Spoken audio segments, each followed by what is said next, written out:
नमस्कार नीलिमा किचन रे आपण मानको अनेक अनेक स्वागत। आज मु आपण मानक सहित शेयर करी फुल्का फुल्का पालंग पूरी रेसिपी। तेबे वीडियो टी को स्किप न करी प्रथम रु शेष पर्यंत देखंतु भलो लागिवो। तेबे चलंतु ना आ डेरी करिबानी आरंभ करिबा आज रही पालंग पूरी रेसिपी।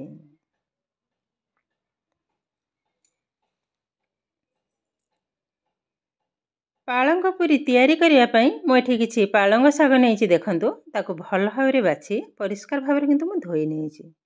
आ ए पालंग पूरी पई पालंग सागटा कोलिया पालंग साग हेले पूरीटा किंतु भल हबो। एबे नेक्स्ट प्रोसेस को जिबा। गैस ऑन करी मु पानी मध्ये ऑलरेडी बसई नेछि। एबे देखंतु पानीटा फुटिबा आरंभ कलानी। एबे साग जाक ए पानी रे पकई नबा। बे सब जाक साग मध्ये मु रखि नेली। मु गोटा गोटा साग पकईछि काटेनी। एबे कवर कर नेबे हाई फ्लेम रे पाखापाखि 2 रु 3 मिनिट पर्यंत। 3 मिनिट परे खोली नउछि। एबे टे चेक कर नबे। जेहेतु कळिया साग जल्दी तो सिझी जिवो देखंतु एकदम सॉफ्ट हे छि। एबे गैस टा को बंद कर नबे।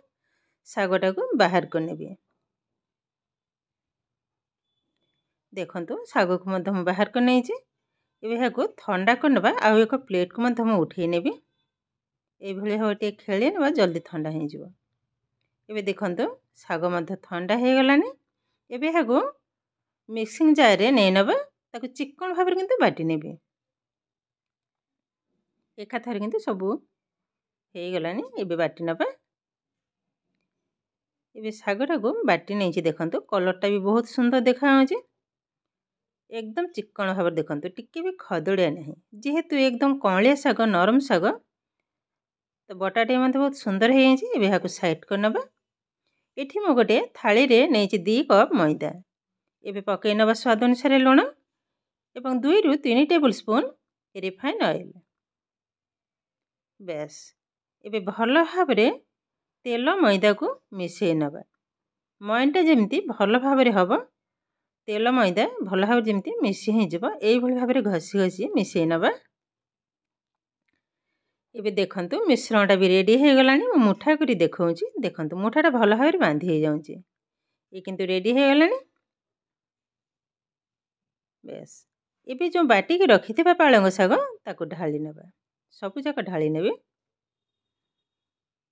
एबे गोळे नबा। जदि पानी लागिवो तो से जार धोई करी आ टिके पानी पकेइबा। आगो गोली सेरे भल भाबरे किंतु चकटबा को हबो। आ टिके किंतु पानी लागिवो। साइड रे सुखिला रही छि से जार धोई करी आ अल्प टिके पानी पकेइ नेबे। बेस ए भल भाबरे चकटी नबा। देखंतु भल भाबरे मधु चकटी नै छि और कलर टा भी मधु देखंतु बहुत किंतु सुंदर देखा होछि। भल भाबरे जेते चकटा भल हबो पूरीटा सेते सुंदर भाबरे फुल्का फुल्का मधु हबो। फुलुबे मधु देखंतु एई भली भाबरे चकटाटा हबो ना तो बेसी टाण ना बेसी नरम। आ कलर टा मधु देखंतु बहुत किंतु सुंदर देखा होछि। एबे आउ टिके चकटी नेबा एवं छोट छोट आकारे पूरी आकारे काटी नबा। बस एबे काटी नबा। देखंतु एई भली भाबरे सब जाक किंतु मु काटी नेबे। एबे सब जाक गोला मु काटी नै छि देखंतु केते सुंदर देखा होछि। एबे बेली नबा साइड कर नउछि। आउ किंतु तेल भी देबिनी ना सुखिला मैदा देबिनी सेमिति ही बेलिबे। ए बेसी भी एकदम पतला हबनी ना बेसी भी मोटा हबनी। जेमति हमर नॉर्मली जो पूरी पई बेला है ठीक सेई भली भाबरे ही हबो। ए पालंग पूरीटा खाइबा किंतु बहुत सुंदर टेस्ट लागे। देखंतु एई भली भाबरे किंतु मु सब जाक बेली नेबे। देखंतु केते सुंदर देखा होछि। आउ गोटे मध्य बेली नउछि। तो एई भली भाबरे किंतु सब जाक पूरी बेली नेबे। एबे गैस ऑन करी कढ़ाई बसई नबा। ढाली नबा तेल। तेलटा भल भाव किंतु गरम हवा दरकार। तेलटा जिते भल गरम हम पूरीटा सेते बेसी फुलिब। तेलटा भी गरम हो गलानी। एबे पकई नेली पूरी।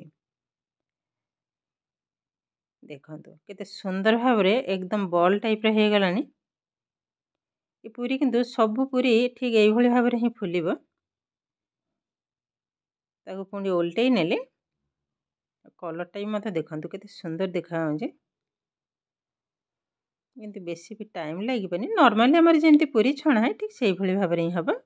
ये किंतु हे गलानी। एबे बाहर करने भी आउ गोटे मत पकई नउजे।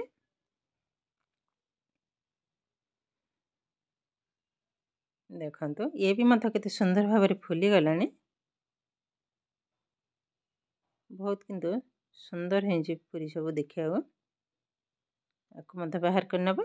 तो यही भली भाव रे बाकी तक पूरी को मत मु तेल रु छाणी आनी छी। देखंतु केते सुंदर देखा होजे। एबे गोटे थाली रे मत मु बाड़ी नउजी। देखंतु बाड़ी नेले मझी रे रखी नबा नुआ आलू कसा।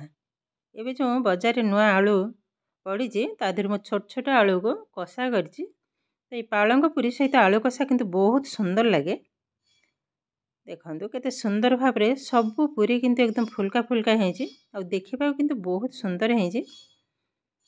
तो ये किंतु हमर प्रस्तुत हो गला आजिर पालंग पूरी रेसिपी। तो आजिर भिडियोटी आपण मानकु केमिति लागिला कमेंट करबा को जमा भी भूलिबेनी। आउ जदि भिडियोटी भलो लागे लाइक शेयर एवं सब्सक्राइब करिवे। एमिति आउरी नुआ नुआ नोटिफिकेशन पाइबा पई पाखरे थिबा बेल आइकन को क्लिक करिवे। ताहेले आजि पई रहुची। पुणी देखा हबो आउ एक नुआ भिडियो रे। भलरे रुहंतु सुस्थ रे रुहंतु। नमस्कार।